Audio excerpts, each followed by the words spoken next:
Yeah. Or beat red.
Valley Center City Council meeting for April 19th, 2022 will now come to order. Roll call. Mayor Cicerillo, Here. Councilmember Stam, Here. Councilmember Evans, Here. Councilmember Bass, Here. Councilmember Anderson, Here. Councilmember Gregory, Here. Councilmember Kerstetter, Here. Councilmember Wilson, Here. Councilmember Colbert. Here. You're there. Please rise for the invocation, followed by the Pledge of Allegiance. Our Heavenly Father, we come before this evening, grateful for this wonderful city we had to live in. Now can we have to meet here in the city council meeting this night to discuss the affairs of the city and ways to improve. We're grateful for the service that the council gives, and We ask you to help us have good discussion tonight as we discuss the various agenda items. We also ask you to continue to be with those in the Ukraine who are under this conflict, that they will find a peaceful resolution quickly. We're grateful for all we do have, and help us be mindful of those who are in need. And these things we ask in the name of thy Son, Jesus Christ. Amen. I pledge allegiance to the flag of the United States of America and to the republic for which it stands, one nation under God, indivisible, with liberty and justice for all.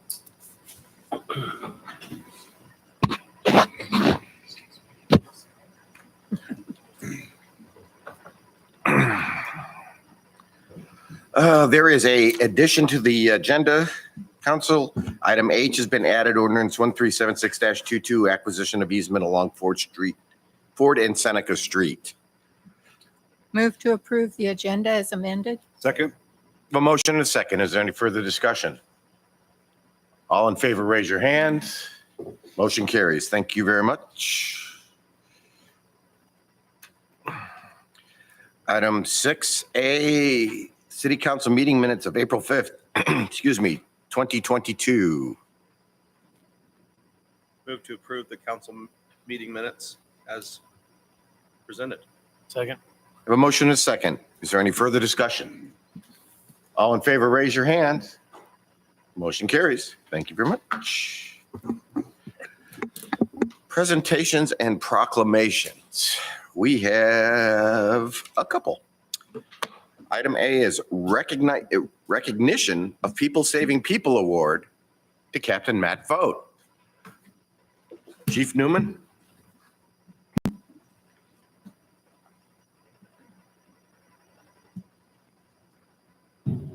Pull that out. I took a few notes from the paper that I'd received from the actual banquet or the ceremony where he received this award. It was presented from the Kansas Department of Transportation, and as it states in there, it's the People Saving People Award. For anybody that knows Matt, they know he's a train buff, but he got the opportunity starting in 2005 to mix business and pleasure, I guess. So he got had the opportunity to join Operation Lifesaver and start teaching people, a lot of kids probably in the beginning, but adults and children, Operation Lifesaver's Railroad Safety Education Program. In 2012, he became president of the Operation Lifesaver, Kansas Operation Lifesaver, and he's still president to this day. So he's heavily involved with it. Since teaching Operation Lifesaver rail safety education programs, he added a couple of years ago, I believe now, railroad investigation safety course that he teaches to law enforcement officers across the state right now. He actually was just invited, I guess, to speak or teach at a national conference in August down in Dallas. So San Antonio, I guess mine's in Dallas. So he's heavily involved with the program. He's trained in his time there, since he's become a mentor with the program. He's trained 85 new volunteers to teach education programs. I've seen that. A lot of them have come through our station. He's taught other law enforcement officers, other professionals, railroad employees, various people to go out and give these programs. He was presented this recently, and part of it is by just some of the stats that he's compiled over the years, and some of those are pretty impressive. So I wrote those down so I wouldn't get them wrong. Since he started doing the railroad safety education program, they figured that he has taught over or nearly 12,000 Kansans. It's 11,974 is the number they have. I'm betting there's probably a few more that didn't get counted though. He's attended more than 493 individual events to promote the program, to promote the safety, hand out Operation Lifesaver, reminder or safety tips. If you've seen it, you've been around We've had it on Main Street before. He has the crash trailer, has the car that was involved in a train crash. And so he's done that over 493 times.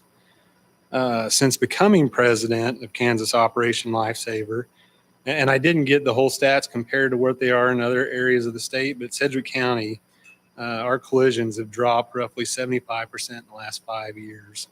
And it had dropped a little less than that the years previous to that. But I know in 2019 and 2020, we had 0 deaths from railroad collisions in Sedgwick County. And that's pretty impressive with the work he does. He dedicates his time to that. Sometimes oftentimes now that he's salary, he doesn't get any extra money. It's a labor of love and something that he truly cares about. And he's done a lot of good, not only for Valley Center, but Sedgwick County and the whole state of Kansas. And so I'm pretty proud of the work he does and the dedication that he puts into that. So, thank you.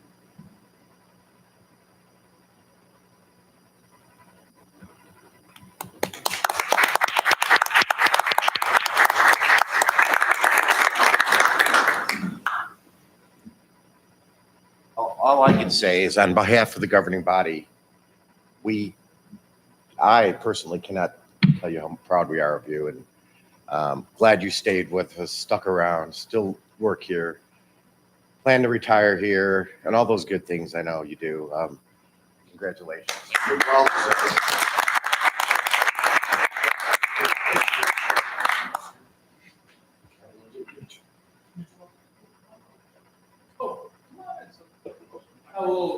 Officers in there as well. Run up there. It's a team effort.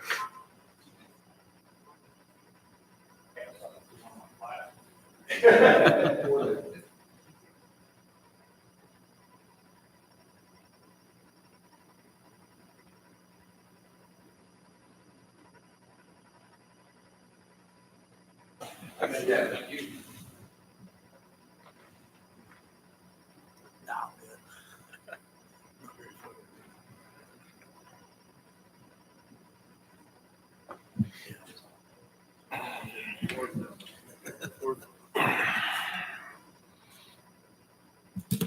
Alrighty, our next item, B, has become quite a yearly event. I cannot think of any year that I've been on the council that we have not gotten done this proclamation, and the Park District hasn't gotten an award for having to do things as far as Arbor Day goes with the trees. Neil is like the tree dude. Okay, I mean, I called him one day on a Saturday because my it's not really cedar. It's the fake cedar stuff.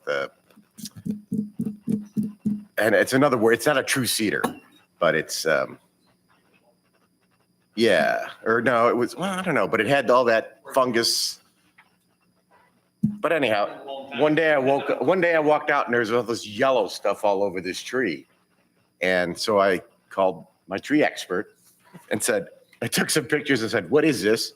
He goes, oh, it's a fungus. Don't worry about it. It'll go away. It rained and it was all gone. But anyhow,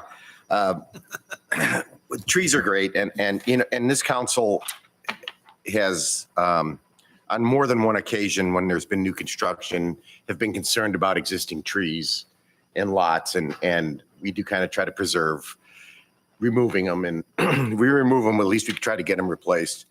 So I will read the yearly proclamation. Whereas in 1872, J. Sterling Morton proposed to the Nebraska Board of Agriculture that a special day be set aside for planting trees. And whereas this holiday, called Arbor Day, was first observed with the planting of more than 1 million trees in Nebraska. And whereas Arbor Day is now observed throughout the nation and the world. And whereas trees can reduce the erosion of our precious topsoil by wind and water, cut heating and cooling costs, moderate the temperature, clean the air, produce oxygen, and provide habitat for wildlife. And whereas trees are a renewable resource giving us paper, wood for our homes, fuel for our fires, and countless other wood products. And whereas trees in our city increase property values, enhance the economic vitality of business areas, and beautify our community. Now, therefore, I, Lou Cicerillo, Mayor of Valley Center, Kansas, do hereby proclaim April 29th, 2022 as Arbor Day in the city of Valley Center. And I urge all citizens to celebrate Arbor Day and to support efforts to protect our trees and woodlands. And further, I urge all citizens to plant trees and promote the well-being of this and future generations.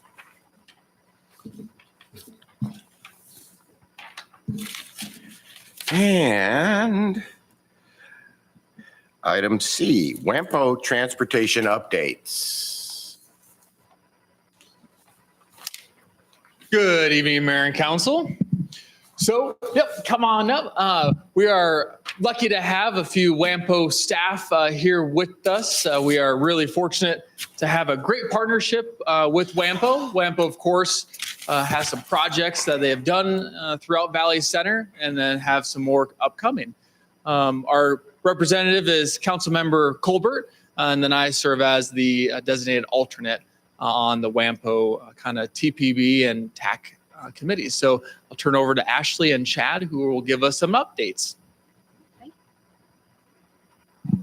Okay, hopefully you can hear me. I'm a lot shorter. So again, my name is Ashley Briers, and I am the new Transportation Planning Manager with Wampo. I started mid-January, so I'm coming up on a few months. And we have Chad Prasa, who's our Executive Director, with me here as well. Let's see if this works. Okay, so I'm going to do a little bit of an overview, and then we'll talk about what we're working on in 2022. So Wampo stands for the Wichita Area Metropolitan Planning Organization.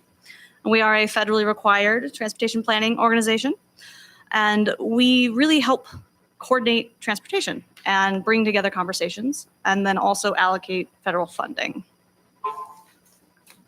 This is the Wampo region, so it's Cedric County, and then a little bit of Sumner and a little bit of Butler as well. We have about 550,000 people, and you can see all the different bubbles of populations. We have the Transportation Policy Body, or TPB, and that is our governing body. And as he mentioned, Mr. Colbert is on our TPB and is a voting member, I believe, right? And then we also have the Technical Advisory Committee, or TAC, which is made up of staff, and they provide expertise regarding transportation. We have subcommittees and staff as well. There's some icons for all the different partners we have. We work with all the jurisdictions and federal highway, federal transit, KDOT, and then transit providers as well. As we are a federally required agency, we also have some federally required plans. And the Metropolitan Transportation Plan, or MTP, is our long-range vision for transportation in the Wampo area. And this really sets what we're going to work on for the next 5 years. And this last plan was completed in 2020. And so the new one will be completed in 2025. So we'll start this process in a couple of years because it takes a few years to finish it. The Transportation Improvement Program is the implementation arm of the long-range plan, because that is the plan that, or program that actually has projects that are being funded. And then we have our yearly budget and our public participation plan. So I mentioned the MTP sets the big vision for transportation. And then the TIP, which is the document that has the funding that Wampo gets to allocate, has the projects that we select. And then those projects go to construction. Now, the different funding types we have to program are those three. So it's about 10 to 12 million a year that we are able to select projects for. So the STBG is Surface Transportation Block Group, and that is really composed of roads, and it can go to some other projects as well, roads and bridges. The CMAQ works to reduce emissions and traffic congestion. So those are the types of projects that those can go for. And then we have the bicycle and pedestrian projects in the transportation alternatives area. This map here shows the projects that are in that have been recently funded or are going to be funded. You should all have a handout about it also. So the pink line was completed in 2018, so the 5th Street Bridge. And then we have a project coming up in 2023, which is the Meridian from Ford to Seward. And looks like in Maine to 5th Street as well. That one will be next year, I guess. It's 2022. So for our work for 2022, we're working on a regional active transportation plan as well as a safety plan. And so this is work that we could really use your input on. Both of those, really. So the safety plan, we're looking at how to improve roads so we don't have as many crashes. And we know that there's work that needs to be done on the design and then on awareness so people know, to be safer, and then on enforcement as well. But we need your all's help to do this. And then the regional active transportation plan will be working to plan out bicycle and pedestrian routes across the whole county and connecting the various routes that you already have so we can try to connect across the county.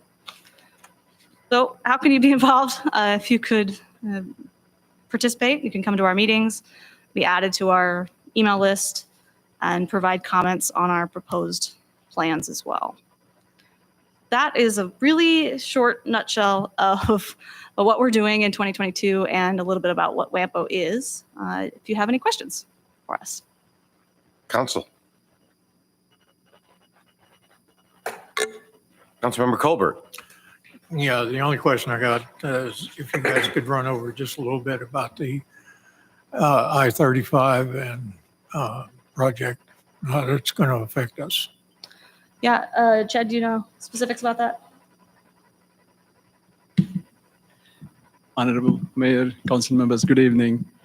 Council member, is it I-35 project mentioned or Heartland passenger rail project? Either one. Okay, because I'm not aware of I-35 project. Heartland project is something that has been in discussions. Our county commissioner, Pete Meisner, particularly in Cedric County, had been a proponent and a cheerleader for that project because it involved 3 states, I think, Kansas, Oklahoma, and Texas. The passenger rail route Amtrak extension was proposed between Kansas City to Dallas, connecting, right now the Amtrak ends in Newton. So how can that be extended to serve the populations in Wichita and some of the, university towns like Norman, Oklahoma, and Oklahoma City and all. So to our council member's point, council member expressed that what's the alignment for that? Is it passing through Valley Center or around? So at this time, we do not know the alignment because the 3 DOTs are still coordinating on how best we can serve. At the moment, it's one of the regional projects. So our the governor and Secretary of Transportation, Kansas, many are in supportive of this project. So council member is concerned how it impacts Valley Center. So we both can provide you as much information as we receive. And then also I want to take this opportunity to thank our council member and Brent. They had been a great support at the Wampo.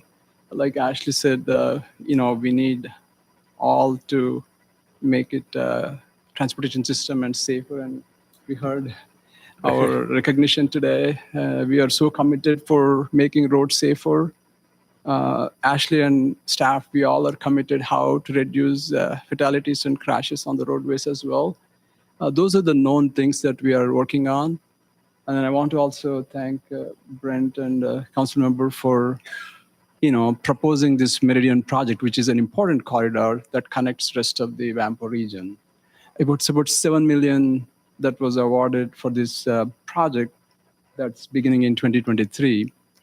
7 million is a lot given the budget of Wampo is so little, because it's only 10 to 12 million, like Ashley mentioned, every year, and there are 23 jurisdictions that's competing for that project.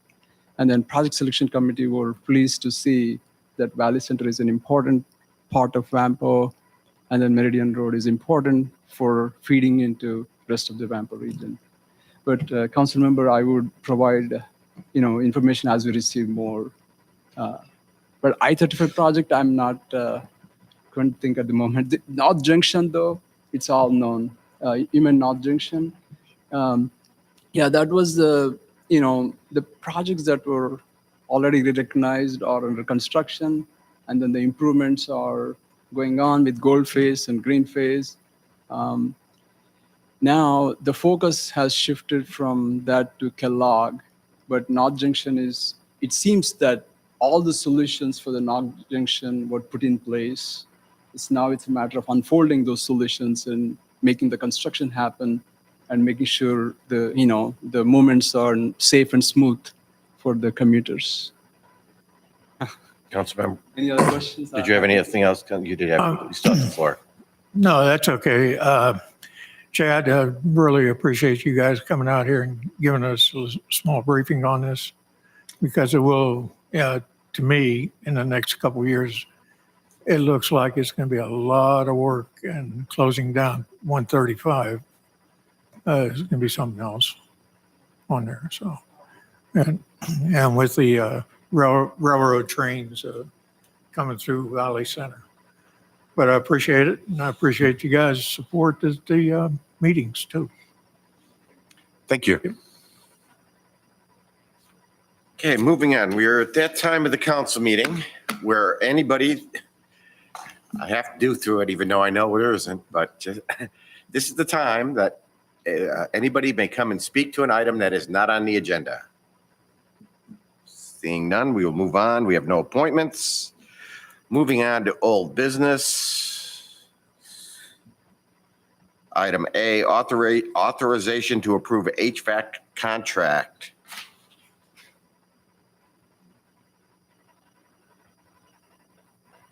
Good evening, Mayor and Council. About a month ago, we approved this contract for AirServe of Wichita, or North Wichita. And as we had begun discussing the process and going through things and setting up schedule, I got an email. There was a little bit of a lag in some of the process, and I reached out to the folks, and they had sent me an email saying that they were no longer going to be able to fulfill the contract.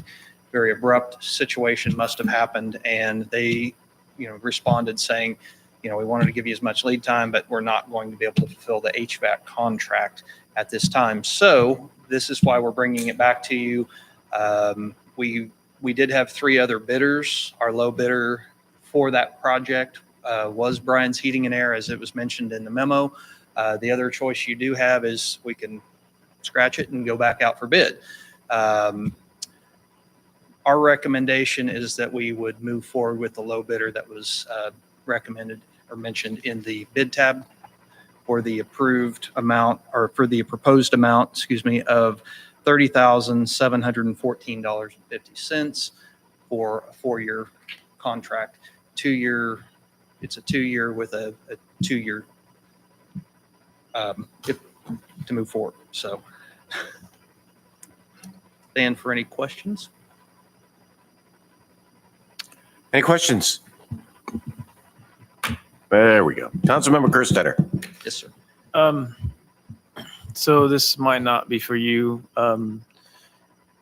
As far as procedurally, do we need to go out for bid again, legally or procedurally? Sorry, can you say that question? No. So do we need to go out procedurally, whether it's legally or otherwise, to go out for bid again, just to do for transparency? No, this is the next qualifying low bidder. Okay. There are situations that arise when, the low bidder is unable to perform the task. Then, Okay. there's Such as our own this. personal, purchasing policy, our own internal, purchasing policy, and it was followed with advertising. I'm sure that Mr. Smith can agree that the next step would be the next low bidder, which is Brian's Heating and Air. Councilmember Gregory. So are we taking AirServe off of our potential providers list? Yeah. Good. Okay. Actually, I think they took themselves off. So. They- Would agree. Any other questions?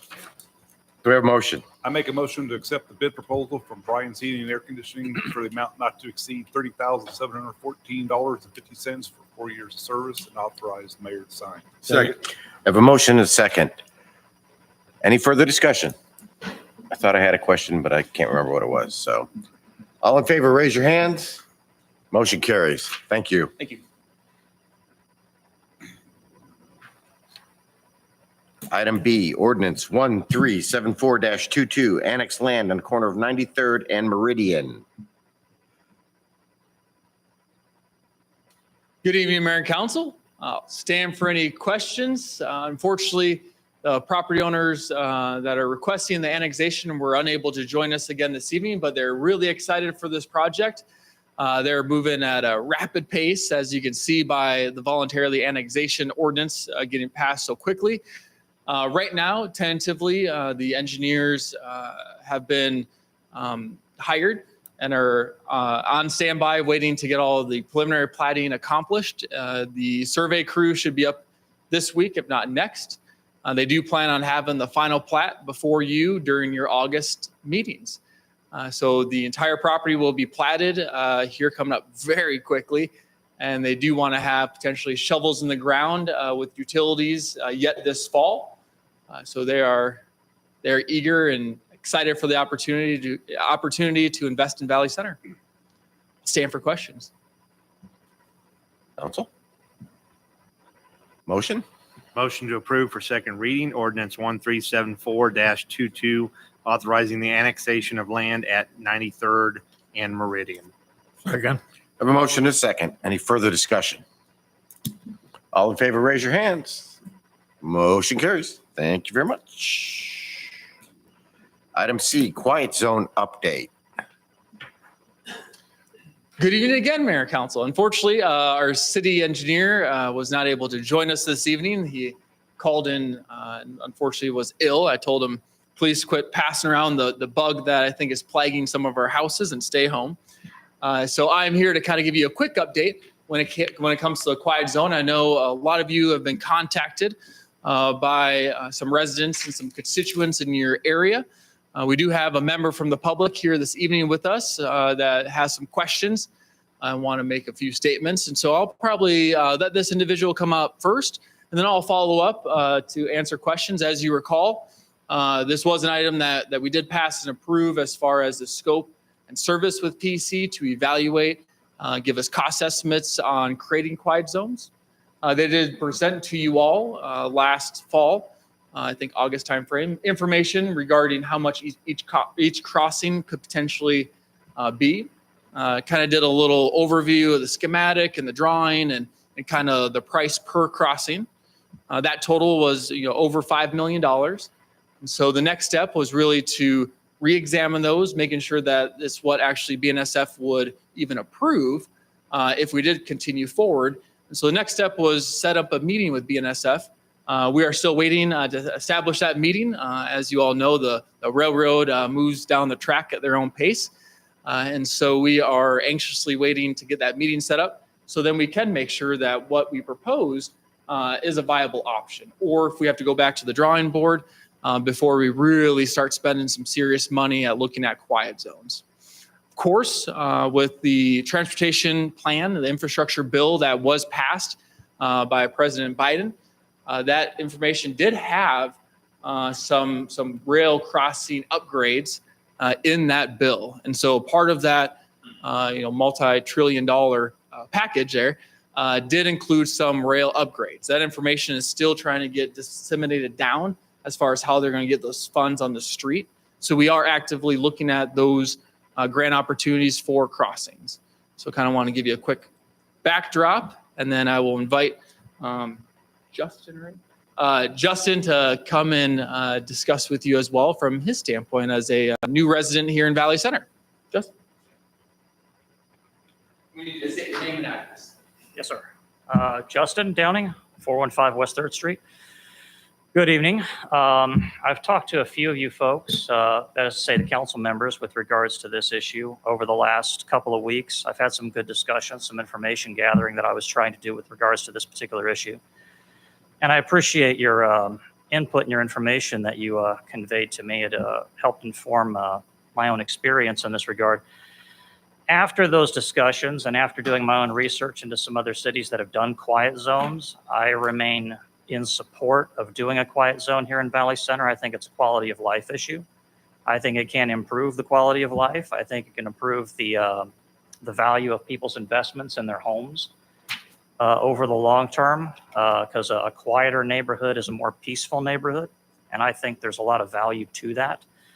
I know there's some skepticism about quiet zones. I tried to contact the city of Shawnee, Kansas. I'm still in the process of doing that. They did a quiet zone a few years back. I did read some of their literature on their website about that, and they seem to be very satisfied with the quiet zone that they did, so much so they're thinking about expanding it to other parts of the city. So clearly, they believe there's some good benefit in having a quiet zone, and so do I. I would like to see the city council continue to pursue that. If we can all reach some kind of a general consensus that it is a viable solution to the problem. I understand that there's also some construction underway by BNSF. Council member Stam informed me about that. Some improvements that are being done between Wichita and Kansas City that may redirect some of the traffic to Kansas City. How much is a bit of a question mark. I have no idea. I don't even know that the railroad can accurately tell us exactly what that's going to be. If that's a solution to the problem, I'm happy with that. The problem is it's a big question mark right now. And I know that it's going to take, even once you start doing the quiet zone, it's going to take a couple of years to get it done. I don't know how much longer we want to wait around for the railroad to actually get to solving the problem. I know quiet zones have been talked about in Valley Center for quite some years, going back at least 10 to 15 years. And that's 10 to 15 years of peace and quiet that are lost. And I'd like to make sure that doesn't happen again. So hopefully in about 10 years' time, people have forgotten that there was ever a problem. If we can get in front of it and solve it today, I would like to see that. And I really appreciate the council's work so far on solving that problem. I really do. And I hope we can continue to see more work in that regard. Thank you very much.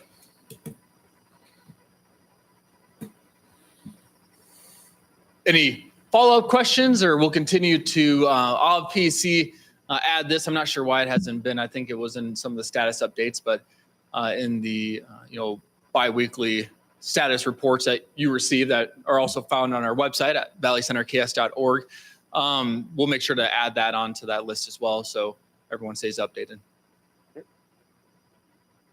All right. Thank you. We'll move on to new business item 8, first quarter financial review. Here he comes.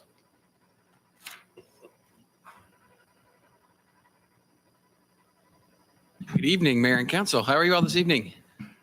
Oh, he's rubbing off on you. It wasn't nearly I think that. that is loud and as cheery as I've ever heard you, though.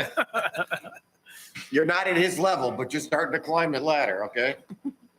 In your packet this evening, you had the first quarter financial review. And like we've been doing since the middle of last year, we limited the numbers that went into there and tried to focus more on the results. We did update the website. If you go to the Valley Center website, valleycenterks.org, and under departments, finance and administration, click on VC Interactive Budget. You can see all of our current expenditures and revenues, which just a quick update for you about that. All of our general fund departmental expenditures and all of our other individual fund expenditures, they're all under 30%, so they're on target for where we'd expect them to be this time of year. Revenues for utility funds are right there with them. Taxing revenues are always a little high this time of year. They're more closer to 50% because our biggest distribution comes in January. Other than that, do you guys have any questions? Yeah, that law enforcement block grant, 15 cents. Interest. So, yeah, we thought we spent it all. Buy a gumball. And the thing that happened We thought we spent it all, but then, the bank statement came and we hit accrued interest. So what are you going to do? I just thought that was funny. I just had to say something, so. Council, questions? Motion to accept and file first quarter financial review report. Second. Motion is second. Any further discussion? All in favor, raise your hand. Motion carries. Thank you, sir. Thank you all very much. Item B, ARPA funding proposal. Man, we're just got the money guys up here tonight, huh? And although it is 15 cents, Mayor, every penny counts.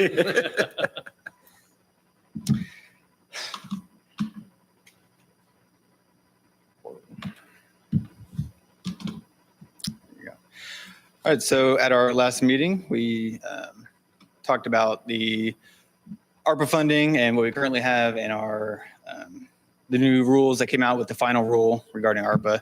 So I thought I'd recap that real quick, just as a good refresher. Final rule came out April 1st. That's what broadly expanded the uses for a lot, if not all, of the non-entitled units of government to receive less than $10 million in funding. They allowed the revenue loss calculation to be a standard $10 million allowance. That way you can spend up to your total allocation, not exceeding $10 million as revenue loss, which can then be spent for governmental services. And outlined in the final rule, governmental services is defined as any service traditionally provided by a local government. So it really broadens the uses. Some broad examples they gave were road maintenance, police, fire equipment, vehicles, construction, schools, hospitals, and utility infrastructure. That's a broad example. So our last meeting, we decided to look at our current CIP, bring back some recommendations for projects, et cetera. And what I thought was interesting was looking at our CIP, we've been really busy. So looking at this list, other than the streets and stormwater projects, which is the first, second, and third street, stormwater improvements, we're working on that water treatment plant, getting that timeline lined out. Water tower rehab will be underway here very shortly. Playground equipment, lighting around the TIF district area, that can be incorporated with the TIF, and also the pool and rec project. See, ped bike plan, that'll always be there in smaller segments. Entryway signs, that's being taken care of. Pool rec center in the works, et cetera. A lot of these are already happening. The Meridians, Main to 5th, 69th to Ford there, Ford Street, et cetera. So there's not much left to pick from, is what I'm trying to get at when we come back to recommending projects for the ARPA money. So at this point, I would recommend we go through our normal CIP process. As we go through our 23 budgeting process, we'll identify more projects to bring back later on. There's just not a whole lot to pick from right now that's already been approved, in our CIP. But for the time being, I did throw some other examples up here of what it could be used for. Police car and body cameras, fire department, the radios, as we've been talking about for quite a while with the radios. They do need to be replaced. They are currently obsolete. They will be out of service in a couple of years. Water sewer infrastructure is very broad right now. We don't have any individual projects identified with enough detail to bring for you.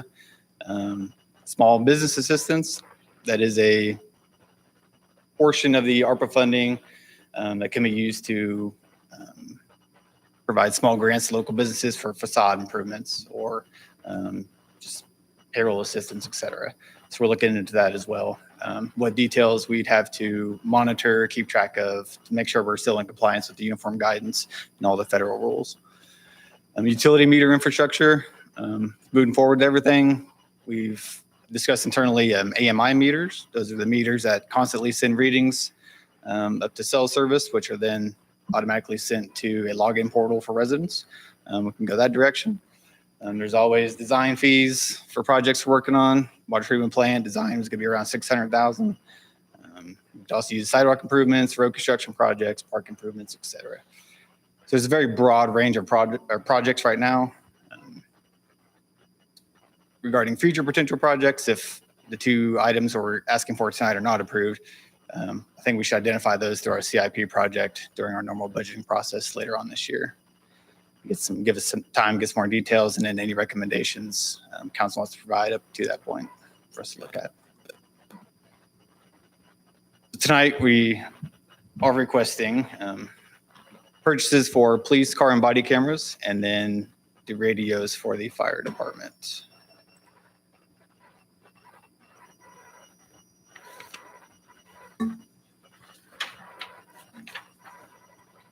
I didn't know if Chief was going to be here, but I'm glad he's here in case you have any technical questions. The first item is for the police body and car cameras. Recently, we found out from Cop Tracks, who is our current body camera provider and vehicle camera provider, that they will no longer be supporting this part of their business, the body cameras and car cameras. They will support it up until their current stock is sold out. Don't know when that quite will be. Could be 6 months, could be 12 months. Not quite sure on that. So we started looking around and we decided on Axon. They have a great product. We went through a demo. The quotes are attached. This would be for the body cameras and in-vehicle cameras with the necessary attachments and fittings to get us all up and going. Axon is also a state contract provider for the state of Kansas. They currently have special pricing for, I believe, highway patrol, KBI, things like that. So the best thing about this and the next item, the radios, is all the bidding's done. Cooperative purchasing is encouraged, not only in the uniform guidance, but in our own purchasing policy, which we do need to follow regarding the Arpa funds. So that takes a giant chunk of the process out of the way. We do have all the state contracts, all the bidding documents, everything ready to go for compliance checks, everything there.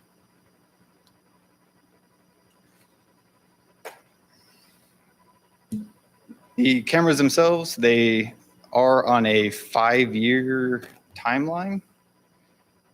They do break it out in options to pay yearly. But I figured this would be a good fit for the ARPA funding because, for one, we don't have to break it out into yearly payments and straddle our operating budget. And for two, we don't need to borrow $200,000 to pay everything and then pay interest on it through bonding. So it's a good fit for the ARPA funding. It qualifies. It's an eligible expense right in with the police and fire equipment category. Within the contract for the body cameras and card cameras, they're on a refresh basis. So every 2.5 years, we get brand new product on everything.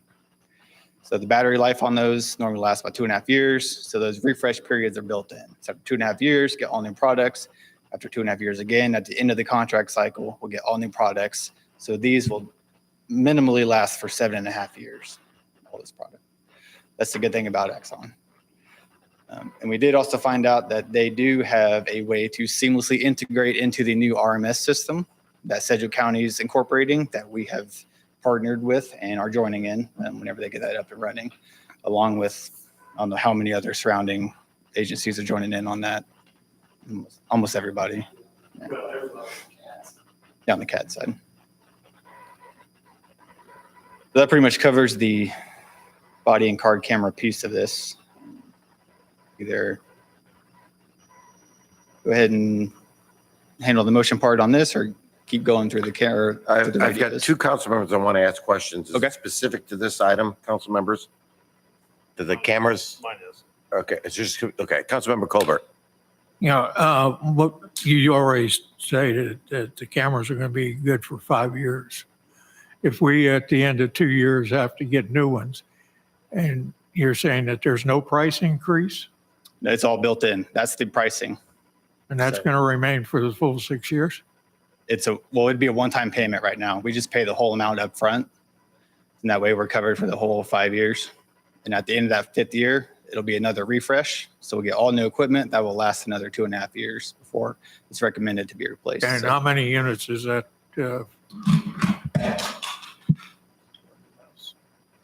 We need, got a runaway mouse. the 19 body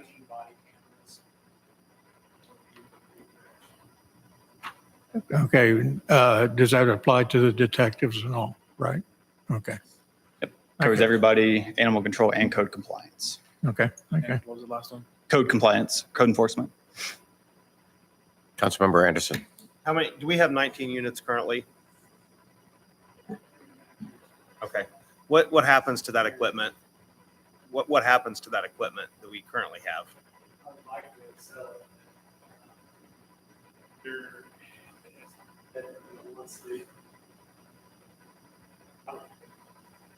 Some of the software stuff.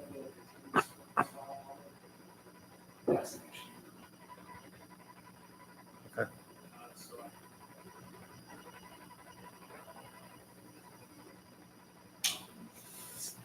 You You're really all right. don't have to. I apologize. You don't have to. That's okay. This is the Coptrax. It's the same company we use for our radar system. So we'll see if we can work out a deal with them to take them back. Maybe they'll have extra parts. I doubt they'll want to do that, but yeah, unfortunately there's not a lot we'll be able to do with them. How long has the company that we're proposing to switch to been in business, and do we foresee a problem with this? I mean, I understand you guys can't forecast that, but Yeah, has this company been around longer? Do we think this is not going to be an issue? Well, a lot of people jumped on and that's one of the nice things about Axon. I think a lot of people jumped onto the camera bandwagon, and there's still companies that are coming on board every day. That I get emails all the time from companies wanting me to look at their camera systems, companies that I've never heard of before. Axon is a well-known brand. They're Taser. You're probably more familiar with Taser. That's how they got their start. And they've continued to expand and partner with other companies.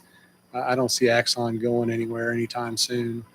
One of the things that Barry didn't mention on the body cams, they can give us new battery units for the current tasers that we have that will allow, whenever that taser is activated, it'll automatically turn on the body camera. So, if there's some situation going on where the officer doesn't have time to think, "Ooh, I got to stop and turn on my body camera," if they, activate their taser, that'll automatically activate the body cam. Same with car cameras. They can set up triggers if you turn on the lights. If you go past a certain speed, there's a lot of triggers that can activate the car cameras and body cameras. Thank you. Anybody else? Yes, Councilmember Gregory. I do. Barry, is the ARPA funds have to be spent by when? So they need to be obligated by 2024 and spent by 2026. Okay, so this 5-year thing doesn't really matter. Okay. No. All that matters with that is we would need to make sure we're keeping an inventory, monitoring maintenance, replacement, all that for the grant period. So till the end of 26. Okay. That's just part of our process anyway. So your question that you'd asked if we needed to make a motion at this point, I think, and counselor may correct me, but because this is coming out of the same funding, I do believe they could be made together at the end. So you can go ahead and continue to part 2. Okay. And then I will ask if there's any, it didn't sound like to me like there was going to be any objections to this part. So we'll see what the next part holds. Okay.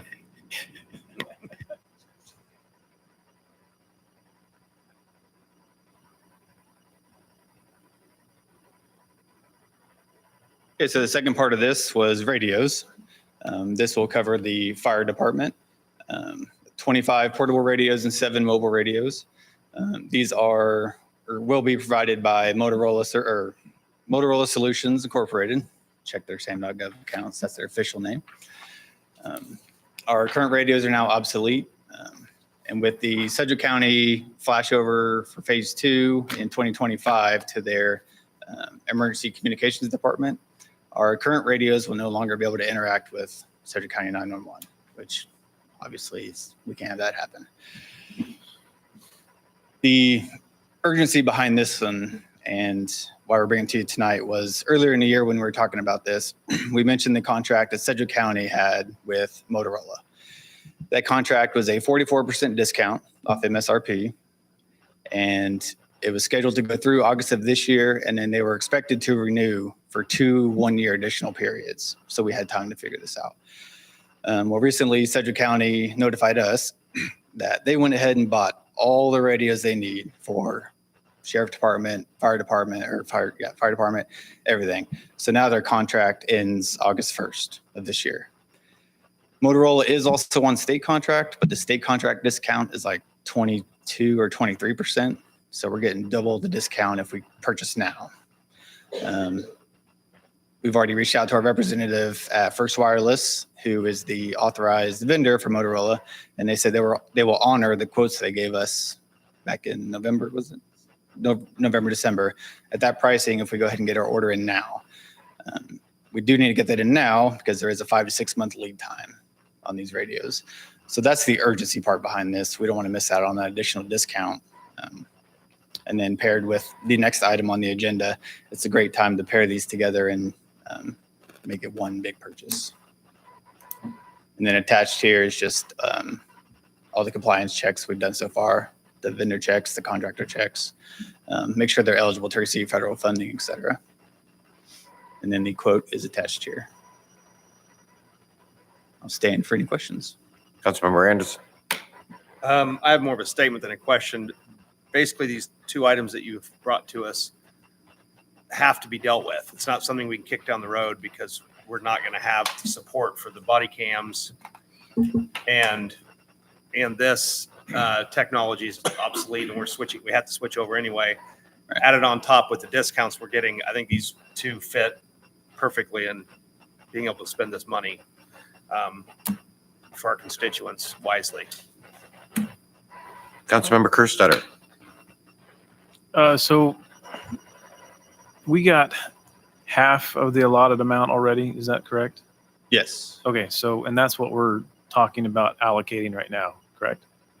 Right. We'd be allocating the total price of the body cameras and the radios Right. here. Okay. So that 558,931 number, that was our first allocation. Okay. After these 2 items, we'll have 98,931 of that remaining. And we're anticipating, but not guaranteed, a potential one in July. It's pretty much guaranteed we'll get it in July. Another one in that July. next tranche, Okay. yeah.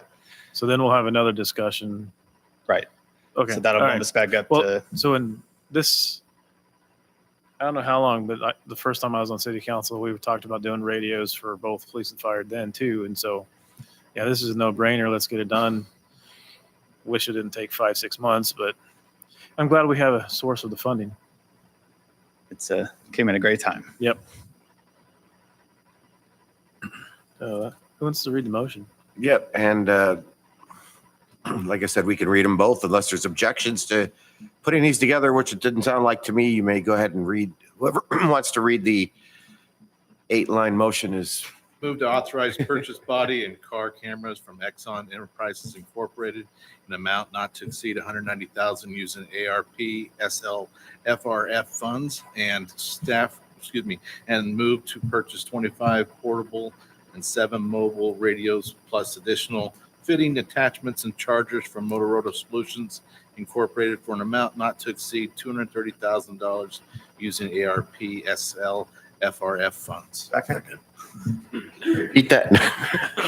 I hated reading those. Thank you. We have a motion and a second. Is there any further discussion? All in favor, raise your hands.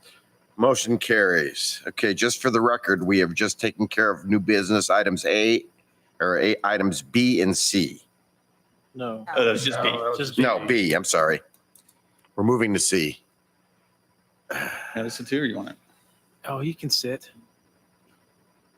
You don't have to get up. The mic's there. He's got the table mic. It's a force of habit. We know. Thank you, Council. Barry already covered all the technical stuff on the radios, and Councilmember Kerstetter, you were correct. We've, I think typically it's during our budget talks when I have it in my presentation that, this is coming. 2025 is going to be our deadline, and so we've been talking about it for quite some time, and the problem, as you've seen there, radios aren't cheap. And so we're been looking for funding. We've applied for grants numerous times. And unfortunately, that hasn't worked out. Last June, I got a phone call from Senator Moran's office, one of his legislative assistants, saying that Congress was once again doing earmark money. Asked if we need anything with the police department. I said, actually, I do. I need radios. I've got a quote ready to go, and they were excited because I had everything they needed right then. I only thought it would be a lot slower voting, but continuing resolutions had prolonged that, and then finally, in March of this year, Senator Moran, I'd got an email as well, but then he made a public announcement that some of that had came through, and I knew that we were on the list, but it wasn't final until Congress voted. Both the House and the Senate passed the appropriations, and we were listed in that. So I was also surprised to see once I heard from the Department of Justice and the cops, they actually approved us up to 140,000 because that was not the initial amount of the quote. One of the things that Gary didn't mention, besides the lag for shipping, these continue to go up about every 6 months. Large jumps, really large jumps, and the cost of the radios. So, bill, it's a lot cheaper than the MSRP or state contract, but I'm going to get any cheaper. Everything worked out perfectly with timing, and we've been approved for the money. We do have to fill out some paperwork that's supposed to be available this month or by the end of this month. Not competing with any of it. There was only, I think, Wichita, Cedric County, and Valley Center, and only 3 money out of the Appropriations Act. We're pretty fortunate with that. So,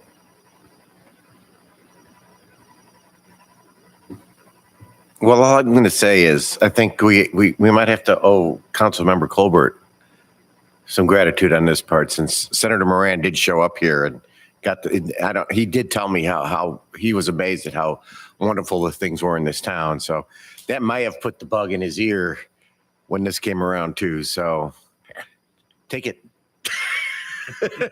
Councilmember Kerstetter. So I just want to make sure I understand this. We're going to front the bill and then we're going to get reimbursed, or but I don't think, because of the lag in shipping of 5 to 6 months, I don't know that we're going to have to front the bill. All we have left to do is once the DOJ or Department of Justice has finalized the paperwork and we get that filled out, we'll just be waiting on it. Based on how their budget calendars go, I think. cool. Well, the best part is I can't promise that, but I think, they're with the way they typically do grants, when they do award grants.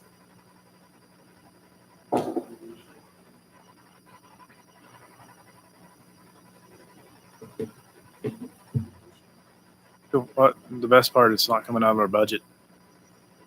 So Yes. motion to approve purchase of 22 portable and 14 mobile radios from Motorola Solutions in amount not to exceed $137,600.00. Second. Motion in seconds. Any further discussion? All in favor, raise your hands. Motion carries. Thank you very much. Thank you very much.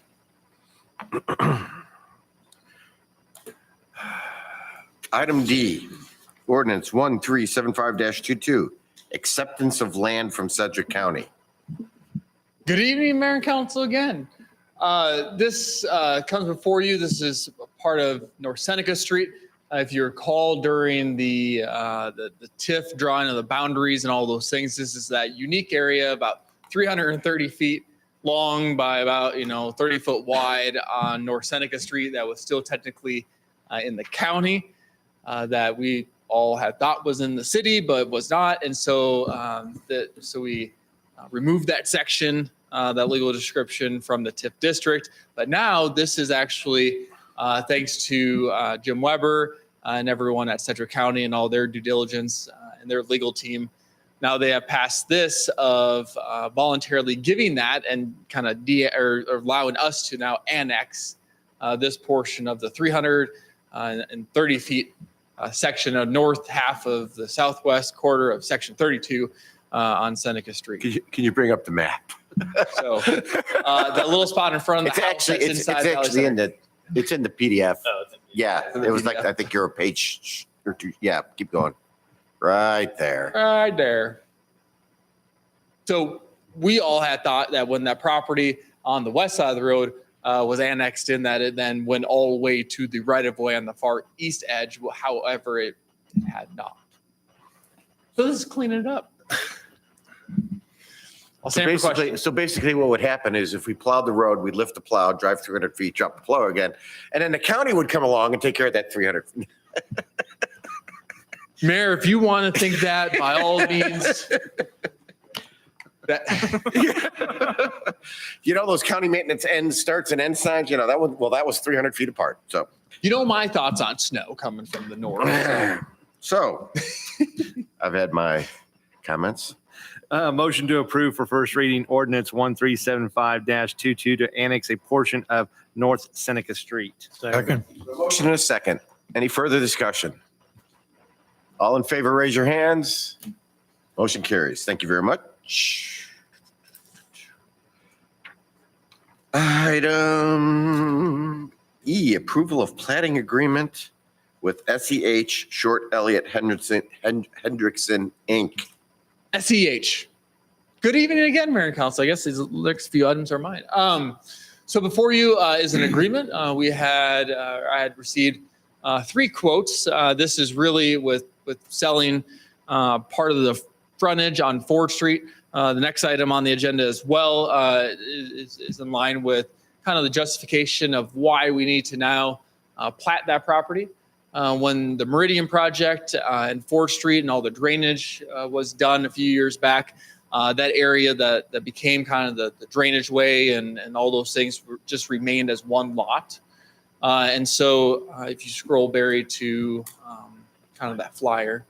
And so this is now platting the actual property that the city owns and creating the areas in red, which will be lots, and then there'll be the drainage reserves that will be broken out and separate out. But right now it's all one lot. And so that's why if you've seen last meeting, as well as the next item on the agenda, we're selling roughly, approximately 2.96 acres that we did last time. And then the other side with the 0.85, just because we simply don't know exactly what the acreage is until we plat it.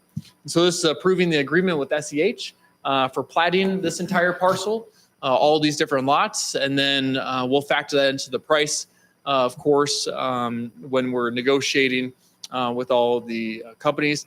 And the ones that already have purchased, they are going to pay per acres of whatever that end dollar amount is of this total $26,150. So the city is not going to expend the full $26,150 towards this. What we will retain is whatever our acres are for all the drainage reserves at the end of the day. We just don't know what that is yet, but that's how the agreement will be handled. Stand for any questions. Move to approve plating agreement with SEH Inc. for parcel of land along Ford Street, the amount not to exceed $26,150, and authorize mayor to sign. Second. Motion and a second. Is there any further discussion? All in favor, raise your hands. Thank you. Motion carries. Thank you very much. Item F, approval of sale of frontage property on Ford Street. So the McKays were so excited to get started that they we bought that 3 acre, we might as well just buy the rest of it. And so they contacted me shortly after the meeting, our last meeting, and said, hey, let's take the rest of it. And so they, again, want to work with the city in the platting process. We are getting cost estimates and getting engineering, which you'll see in the near future here for getting the utilities on site. But they again are very aggressive with their timeframes. They want to get their architects running as soon as they absolutely can with designing, some type of a restaurant. There'll be some retail frontage. There'll be an events venue. With purchasing and acquiring the rest of it, it kind of gives them a little bit more flexibility to lay out that entire frontage to whatever they see fit with their clients. We're not sure, who those clients are yet, but hopefully we'll have some information, exciting news coming up. I'm glad to see I'm not the only one having a problem with that PDF with that picture. It kind of screwed up the whole document. Adobe and their updates are wonderful. We love it. Adobe. Council, questions? Motion. I make a motion of approval of purchase agreement for roughly 0.75 acres of non-platted lot on 4th Street in the amount of $10,000. Second. Motion and a second. Any further discussion? Councilmember Anderson. I just had a question about the picture that was included with this. Oh, yes. Potential Go office back. retail space, that is not currently our property, correct? It's on here listed it's on the very west side. No, so this was a beautiful Just- rendering that was compiled by SPT back in 2016. We found it kind of in a drawer and we're like, hey, let's dust this off. And so that was just kind of a concept that was proposed for this entire area. Of course, with TNT Auto, there's a few rentals there. I know that Wildflower Coffee has their kind of set up in that if you've seen all the updates and renovations to that outbuilding located just to the east of TNT Auto, that's kind of where they're setting up shop from time to time. It used to be another repair shop. Yep. Yep. If you see, they painted it, they have a nice fence, and you'll see the coffee Paid attention to. folks pulled up there from time to time. So make sure you visit them. And so that's kind of where that potential office retail space is. And so that's separately removed and not owned by the city or involved in this at all. But we currently own where that big black line comes through and then the assisted living area that's on there. That was just, But that's hopes. currently our. That's not what's happening potentially. No, with but that that's land. our space. I'm just getting clear of what, we just used an old rendering. Yep. Okay. Yeah, That's- just an that's all old I wanted to- concept to try to sell and market Right. instead of reinventing the wheel. The city had spent a decent dollar amount on this, and so why recreate the wheel? That black line that you see with the arrow that's right next to the potential office retail space that's on the west side of the drainage. I can should I do a Brent guarantee? I guarantee you that a road will not go in that location with the existing power pole that's there. Oh. That's smack dab in the middle. And with that 3-phase high voltage line, I mean, you're $1 million to move that pole. So that would not be a road. Could that be a beautiful trail? Absolutely. And so, yes, this is kind of just a, put on a napkin. This will teach you for digging the stuff out of the archives. I hate spending more money on consultants. I can say that, engineers, consultants, they nickel and dime and use what we have. And then we can draw some things on there, ourselves. Barry's great at Photoshop. I just wanted to clarify that to make sure there wasn't any misunderstanding. So. None of them are here tonight, so I can say that. All right, we have a motion and a second on the floor. Any further discussion? All in favor, raise your hands. Thank you. Motion carries. Thank you. Item G, executive session to discuss possible land acquisition. Move to recess into executive session to discuss the acquisition of real property pursuant to the preliminary discussion of the acquisition of real property exception KSA 75-4319B6. Included in the session, in addition to the city council and the mayor, are city administrator Clark and, not Hvac, and city attorney Arbuckle. The open meeting will resume in city council chamber in 7 minutes. Second. Motion is second. All in favor, raise your hands. Motion carries. Meeting will return reconvene in. You have the gavel.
Council has returned to the open meeting. No official action has been taken. Council, at this time, I would ask for a motion to take a 5-minute recess. Second. Don't we need to finish this? We did. We did. Oh, She so- just okay. reported. So Moved. So five- moved. Okay. Motion for a 5-minute recess. Second. Motion and a second to take 5-minute recess. All in favor, raise your hands. Go Jack's.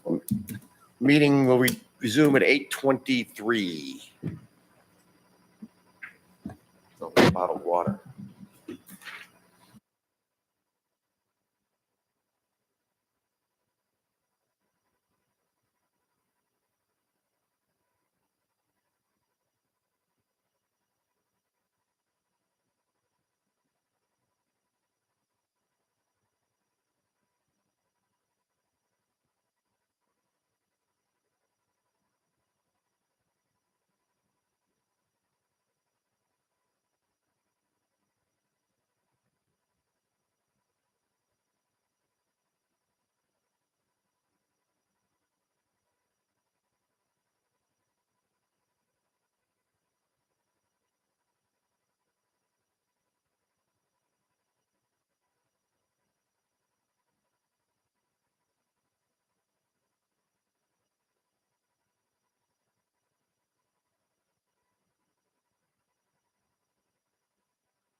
Meeting is back in session.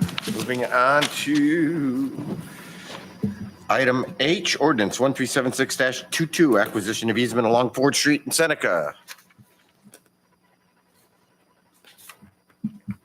Mayor and council, at the last meeting, you'll recall passing a resolution that dealt with the allowance of our city engineers to get on some property near 77th and Seneca to do surveys and determine what right-of-ways we may need to reconfigure 77th Street and North Seneca.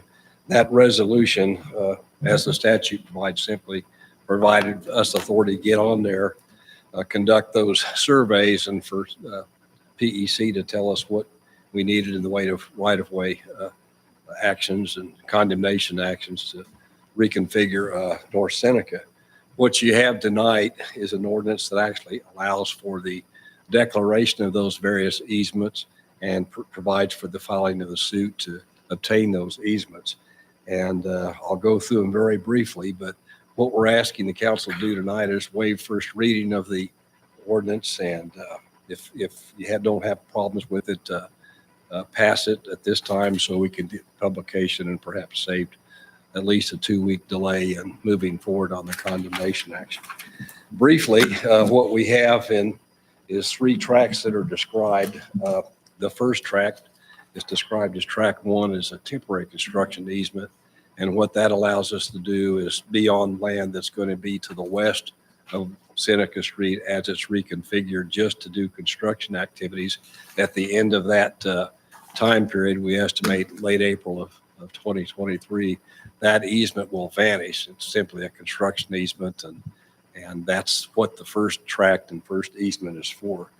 The second easement that we're requesting, and we have to condemn, is road right-of-way easement. And I don't know if you can visualize, but basically just north of the property that we own at this time at the intersection of 77th and Seneca, just north of that, we're taking a triangular piece of property from the owners that would allow us to build part of the roadway of North Seneca. That's basically where the curve would start, and also give us additional road right away to the west of the constructed road that we think, and PEC thinks may be needed for future expansion, future road right of way. The third tract is a tract of land along the north side of Seneca, and basically allows us to construct sidewalks, drainways, utilities in about a 30-foot section north-south by about 1,000-foot section east-west. So that's the nature of the third tract that's being taken. And basically, again, this allows us to actually get the suit on file. We have to do a publication of the ordinance first, which would happen Thursday, I anticipate, if it's passed tonight. But at any rate, that's what we're asking the council to do. If you have any questions, I'll be happy to try and answer it. If not, again, we're asking that you consider waiving the first reading and actually passing the ordinance tonight. Council questions? Council will need to do this in 2 motions. The waiver first reading first. Move to approve the waiver of first reading of ordinance 1376-22. Second. The motion is second to waive first reading of ordinance 1376-22. Any further discussion? All in favor, raise your hands. Motion carries. I move to approve ordinance 1376-22, authorizing the acquisition of temporary and permanent easements along a portion of North Seneca and Ford Streets that adjoin Valley Center, Kansas. Second. The motion is second to approve ordinance 1376-22. Any further discussion? All in favor, raise your hands. Motion carries. Thank you. Thank you, Mayor. All right. We'll move through this. All right. Item 12, consent agenda. Motion to approve the consent agenda as presented. Second. A motion is second. All in favor, raise your hands. Motion carries.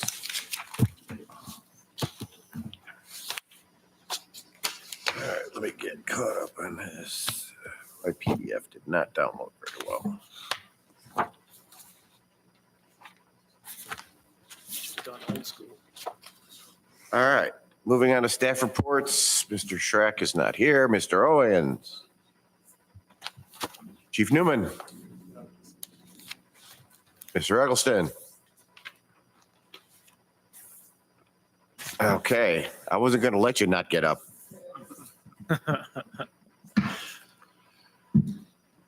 Okay, so, as we know, we're under a boil advisory. Our water department was in the process of trying to prepare for the shutdown of the water tower this evening. We're conducting a process that they felt was under the best benefit of the city, due to lack of planning on their part and bad timing, between shutting down hydrants and valves. We actually lost pressure in the system for a matter of minutes. Yep. Constituting we're having to be under a boil advisor as purely. We are now, we've got the system back up and running. We've set the water tower level at a level that we've all agreed upon to maintain pressures. We have planned, we have one person going to be at Meridian Labs at 8 a.m. in the morning to grab all of our sample bottles that are needed. It's as early. We'll get our samples first thing, get the samples back down so they can be tested. Then they have to sit for 24 hours before come good. And then at that point in time, we're going to sit down and come up with another plan. Sit down with PEC to empty the tower. We've discussed a plan to empty the tower.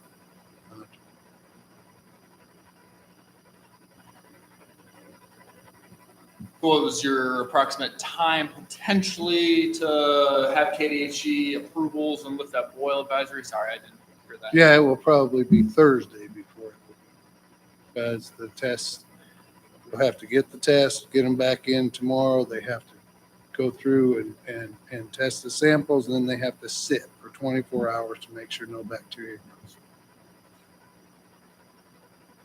And if I might chime in here, do apologize. I apologize to all of you. Apologize to all the residents, the business owners, school district, everybody in the city of Valley Center.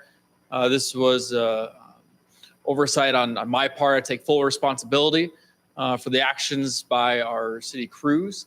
Next time, we'll make sure that we do our due diligence more effectively, more efficiently as we continue to learn and evolve as city staff. We are still training and still learning as everyone does every day. And so, this is a great learning experience. The positive thing from this is that we did not have a water break. We did not have any major repairs. We just have a situation where we didn't do our due diligence in figuring out exactly which levers to pull and what buttons to hit at the appropriate time. Next time, we'll make sure to bring all parties involved and make sure it's timed a little differently. The water tower is going to be amazing when it's refurbished, when it's done, and that beautiful paint job is on that tower as a symbol of this community. Again, I apologize for this brief inconvenience. If you have any questions, please give us a call. But right now, we do have our system back. We're fully pressurized, and we will go through the process that KDHE has laid out for us to resolve the issue as quickly as we possibly can. So again, I do apologize to all of you. I'm extremely ticked, okay? I told you that on the phone. In my opinion, this is unexcusable. That we did not know how to shut down the water tower correctly. I don't know who to blame. I don't want to blame anybody. I just think that a project under this undertaking, there should have been step-by-step instructions and valves marked. Now, I know that this stuff has been around forever, and I know there's no people here that have been around forever, but I am just absolutely disgusted that we can't do this, and yet you're asking us to become an electric utility with something we all know we know nothing about. So I'm very disappointed. Councilmember Kerstetter. Let's just learn from this and get better SOPs in place.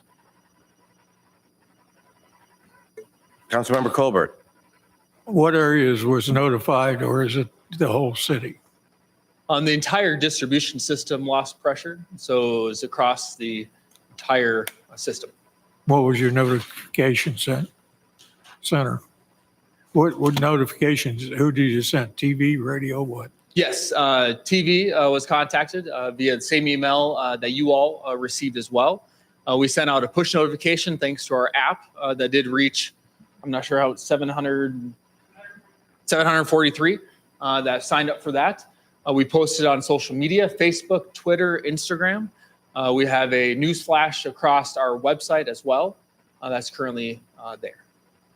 When the boil advisory is rescinded, we will notify the same process. Anybody Okay. else? No, thank you. Thank you. Move on to Mr. Arbuckle. Nothing more. Mr. Smith, Nothing else this evening.